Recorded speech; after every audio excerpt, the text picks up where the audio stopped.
Entonces, esto Joaquín, y bueno, toda la audiencia, todo el público que nos está viendo, esto es algo que particularmente vengo viendo en la clínica.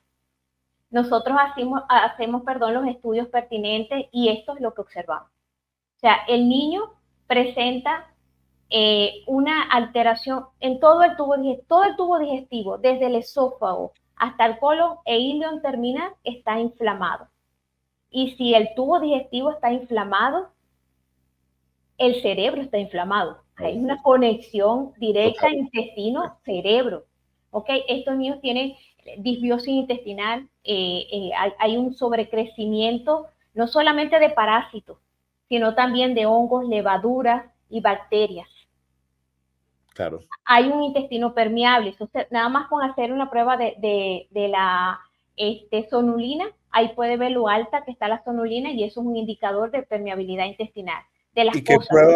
prueba, Lismari, ustedes le hacen que el padre puede decir, mira, tu hijo necesita que le hagas estas distintas pruebas? ¿Qué pruebas? ¿Cómo tienen un protocolo que ya sé que tienen? Puedes compartirnos esa parte para que tengan una idea las personas. Claro que sí, básico, Joaquín, heces completa, Ok, ácidos orgánicos, ok, un mineralograma. En las heces completas van a ver un panorama más amplio de cómo está conformada la microbiota intestinal y los marcadores inflamatorios. ¿Ok? ok. A nivel intestinal. En los ácidos orgánicos pueden ver, bueno, desde si hay metabolitos positivos de las levaduras y hongos, si hay oxalatos presentes, muchas cosas. Se pueden ver ahí también, mucha información nos brinda el ácido orgánico. El mineralograma podemos ver metales pesados y los minerales, cómo están los niveles, porque sí, estos niños tienen niveles, por ejemplo, altos de aluminio, de plomo, de mercurio. Y también hacemos el de micotox, porque también observamos Sí, muchas micotoxinas. muy importante. Las micotoxinas está siendo un problema verdaderamente generalizado. Imagino que en la población TEA es grave. Totalmente. Y sabemos, Joaquín, que estos son pacientes que son muy sensibles, muy Claro, sensibles. claro. Sí, y bueno, estos son básicamente los exámenes, y bueno, y dependiendo de la información que nos arrojen estos exámenes, profundizamos, ¿no? Vamos más allá. Eh, todo paciente, Joaquín, todo paciente dentro del espectro autista debe tener su valoración nutricional y también gastrointestinal. Debería estar un gastroenterólogo en el equipo. Y, Debería. y tú tienes, en tu experiencia clínica, tienes como una observación de que a nivel nutricional se repite el sistema nutricional o tiene que ser un sistema nutricional específico para cada caso de acuerdo a los resultados clínicos o hay algo que es como una regla. Totalmente individualizado, totalmente individualizado, cada persona es única, o sea, no Correcto. todos presentan lo mismo. En la dietoterapia se diseña dependiendo la clínica del paciente, o sea, el Claro, cuadro clínico que él tenga, ¿no? Lo que sí les puedo decir que nosotros en la dietoterapia predomina densidad nutricional, ¿ok? claro. Aquí los pacientes que nosotros recibimos, o aquí más adelante yo voy a mostrar esa lámina, tengo allí unos porcentajes. Mira, más del 80 llega comiendo ultraprocesado. Claro. Ultraprocesado es lo que consume. Nosotros acá lo que hacemos es bajar, pero enormemente, y eliminar lo que, obviamente, los ultraprocesados se van. Y los Claro, carbohidratos con los que trabajamos son de bajo índice glicémico. Aquí predomina las proteínas de fuente animal y grasas buenas. Y eso claro. donde más vemos el resultado. La otra pregunta que me hiciste, Joaquín, me hiciste otra pregunta, además de la nutrición, de la Sí, línea. no, aparte de que si tú tenías ya como algo que era un denominador común en el tipo de nutrición, la otra parte era como estrategia de recomendación con el padre. Tú sabes que nosotros, y tú has estudiado con nosotros en la Academia James como coach en electrosmog, tenemos un protocolo nosotros en el Instituto de Fella que hemos encontrado de gran eficiencia para encontrar casos de personas que tienen electrosensibilidades que tienen sensibilidades químicas múltiples o tienen electrohipersensibilidad y donde el primer factor, el número uno que nosotros evaluamos no es sino los hábitos de uso de las tecnologías, pero también el ambiente en el cual ellos se encuentran. Entonces, yo me pregunto si en estos 20 años en tu experiencia ustedes han desarrollado también un protocolo equivalente que podemos ver ese paralelismo donde ustedes también evalúan ese entorno del ambiente en el cual se encuentra el paciente con TEA. Totalmente, totalmente. De hecho, cuando yo entro a la academia y estoy formándome, todo engranó. Fue como, wow, Claro. maravilloso, porque sí, Joaquín, en nuestro abordaje, nosotros no solamente abordamos el tema nutricional, abordamos el ambiente. Claro. Orientamos a los padres sobre cómo disminuir el ambiente tóxico. Claro. Y yo venía observando con mucha preocupación la sobreexposición que tienen estos pacientes a las pantallas. Y como nosotros, el programa que tenemos, Joaquín, es un día a día con los padres, nos permite ver muchas cosas. Ok. De los hábitos, ¿no? Es un intercambio diario que tenemos con ellos. Entonces, allí nos damos cuenta de muchas cosas. Entonces, nos podíamos dar cuenta de el ambiente, cómo estaba ese ambiente, y vemos que muchos de estas familias cuentan con casas inteligentes. Maneja mucho, lo que se maneja es inalámbrico, por Bluetooth. O sea, Claro. entonces, ya hay yo ya venía, Joaquín, leyendo sobre estos temas de los campos electromagnéticos, del electrosmog, y yo siempre, ¿sabes? Claro, no tenía la formación, pero yo decía, esto está afectando, esto interfiere. Ok, no terminamos, porque sí tenía casos, Joaquín, que les costaba. Estábamos haciendo nosotros lo propio, ¿no? Como que, bueno, ya abordamos todo esto, pero costaba que el paciente terminara de arrancar. Pero una vez que yo me formo y empiezo a implementar, veo todo el cuestionario de FEIA y empiezo a ver lo de los hábitos, ¿sabes? Con más formalidad, todo como Claro. yo empiezo a aplicarlo, Joaquín, y sí hemos visto resultados, mejores resultados, muchos más rápido, ¿ok? Sí, esa Cubriendo es la toda esta diferencia. El tiempo de recuperación se acorta porque le estás quitando un estímulo. Eso que tú dices, Lismari, de hecho coincide con lo que estás compartiendo acá en pantalla de este paper, porque tiene que ver con las alteraciones en esa sincronización oscilatoria electrofisiológica que ahí habla. Estamos hablando de que el comportamiento eléctrico en todo el sistema bioeléctrico corporal, que está regido por el sistema nervioso, y estamos hablando de procesos que incluso están detrás del todo el entramado del tejido conectivo, donde estamos hablando de la fascia, que tiene además también cargas eléctricas. En el caso de la estimulación de las pantallas, la estimulación de la luz artificial, la estimulación eléctrica de estos aparatos directamente en ellos, estamos hablando que, claro, va a desincronizar más rápido, a desregular más rápido el sistema nervioso de ellos. Y aquí viene algo que tú estás diciendo que va a ser de importancia posterior cuando la gente nos pregunta a nosotros por qué en el abordaje de TEA están manejando algo tan riguroso como lo que ya Natalia dijo previamente sobre la ser muy estrictos con la higiene electromagnética como si fuese una persona de extrema severidad electrohipersensible. Fíjate, Por eso, Joaquín, discúlpame, un paréntesis que hago allí. Ya de por sí nuestros niños están bien desorganizados a nivel sensorial. claro, De hecho, ellos, una de las cosas que tienen que tener es terapia sensorial, preferiblemente con un profesional capacitado en integración sensorial. Están muy desregulados. Ellos pueden presentar hipersensibilidad o hiposensibilidad. Su cerebro puede registrar mucho o registrar poco o nada. Tenemos niños que se golpean, Joaquín, se rompen la cabeza y están como si nada. Y la mamá cuando le ves la sangre, pero bueno, ¿qué pasó? Y el niño está como si nada, que su cerebro no está claro, registrando. Entonces, imagínate tú todo este impacto claro. y las ondas electromagnéticas no nativas. O sea, es amplificar, ¿no? Todo. Y todo ya sí, a prueba. es bueno que cuando nos están escuchando acá, y que por eso que estamos hablando que esto es un encuentro, un summit de electromagnetismo. Tenemos que ver el sistema corporal como un sistema electromagnético y que es un sistema sensible que se estimula sus procesos químicos corporales por un proceso que nace de un proceso magnético que induce un proceso eléctrico que genera un intercambio químico.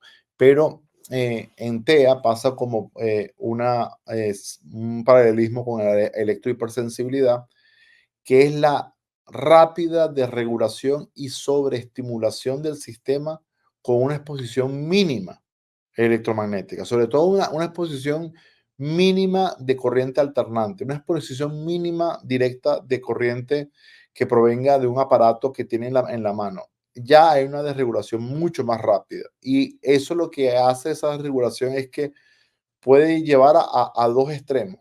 Pero cuando hablábamos con la doctora Pilar Muñoz en esta cumbre, ella habló sobre un proceso del síndrome de sensibilidad central. Y el síndrome de sensibilidad central del sistema nervioso nos lleva a que entonces tenemos una alteración en el niño con TEA, en los pacientes con TEA, una alteración que no es más que el producto de la estimulación eléctrica de campos electromagnéticos externos del ambiente donde se encuentra. Entonces, esa estimulación eléctrica con una rigurosa rutina de hábitos de higiene electromagnética en casa, de ubicación correcta de los electrónicos, ubicación correcta del router, del Wi-Fi, que reduzca los campos cercanos, ubicación correcta de la zona de descanso, delimitación correcta de los hábitos y los tiempos de uso de los electrónicos, delimitación correcta de la exposición a la luz artificial, control riguroso de los ritmos circadianos. Lo que estamos haciendo realmente es bajando la estimulación eléctrica artificial para que el paciente con TEA no esté tan sobreestimulado. Sobreestimulado, exactamente. Es correcto. Exactamente. Fíjate, Joaquín, aquí quiero acotar algo importante. Todo eso que tú acabas de comentar sobre una adecuada higiene electromagnética, eso lo venimos aplicando, ¿ok? Y bueno, como ya lo dije, vemos resultados mucho más rápidos. O sea, el niño responde bastante bien. Pero resulta, Joaquín, que muchos de estos niños pasan el día entre la escuela y el centro de terapia. Los padres pueden tener una adecuada higiene electromagnética en el hogar, pero entonces cuando van a la escuela o van al centro Claro. y se nota, Joaquín, se Claro. nota, como ya les comenté, es un día a día que estamos con la familia, estamos registrando todo lo que acontece con el niño.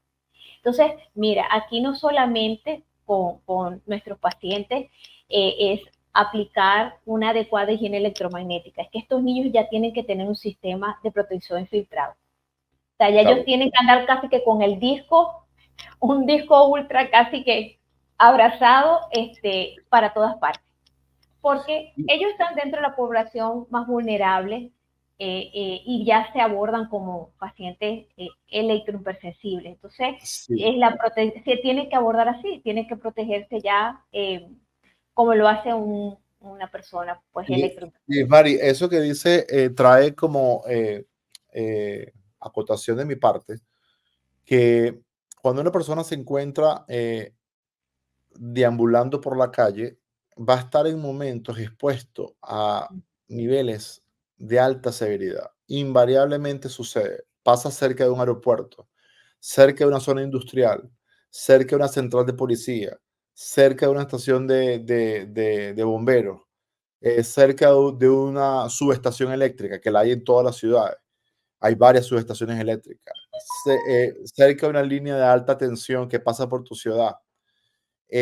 Todo lo que acabo de mencionar son zonas de alta exposición extrema de radiación electromagnética no nativa.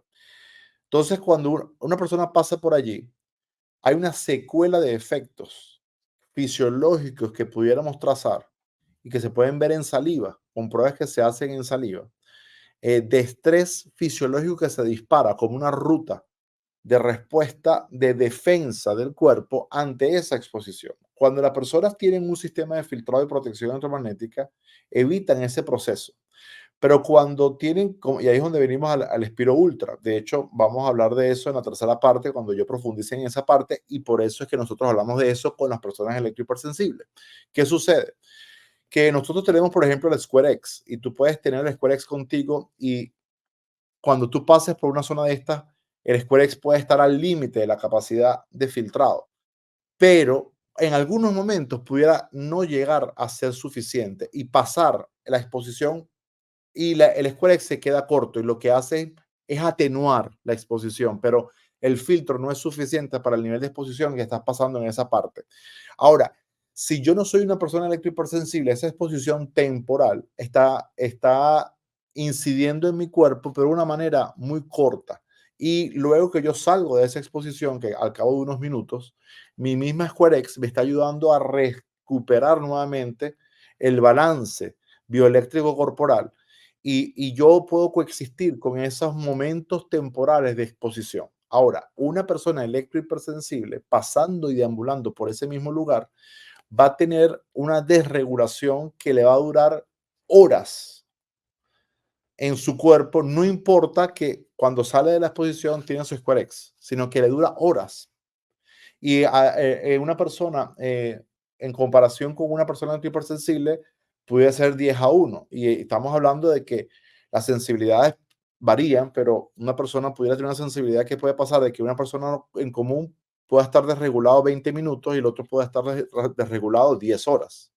Ahora, imagínate nuevamente la importancia entonces que en el electrohipersensible vamos a querer que tenga no el Square X, sino que tenga el Ultra cuando va por la calle.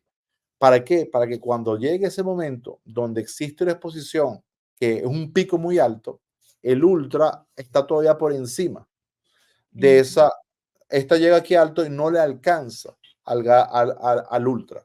Y eso hace que entonces él se mantiene en un estado estabilizado.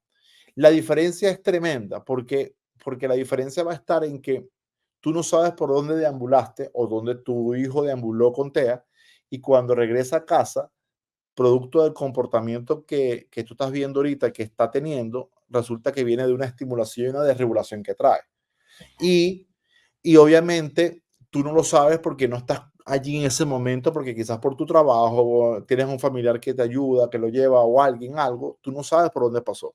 Entonces, eso pasa con las personas electrohipersensibles y pasa con los casos de TEA y va a pasar con otros casos como la sensibilidad química múltiple, personas con sensibilidad química múltiple que después van a tener una peor reacción a otros químicos sensibles en el ambiente producto de exposiciones crónicas y severas. Entonces, es tremendamente importante esto que estás acotando y yo debo hacer este énfasis y en la tercera parte, de todas maneras, vamos a profundizarlo un poco más, pero sí, sí o sí necesitas entender de que estamos hablando de estimulación eléctrica. Obviamente, también esto implica de que no porque tú tengas un ultra, tuvo un caso de TEA, tú te vas a ir a pasear debajo de una línea de alta tensión o tú vas a usar como rutina que tú vas a hacer mercado al lado de una subestación eléctrica y él va a ir contigo o ella va a ir contigo.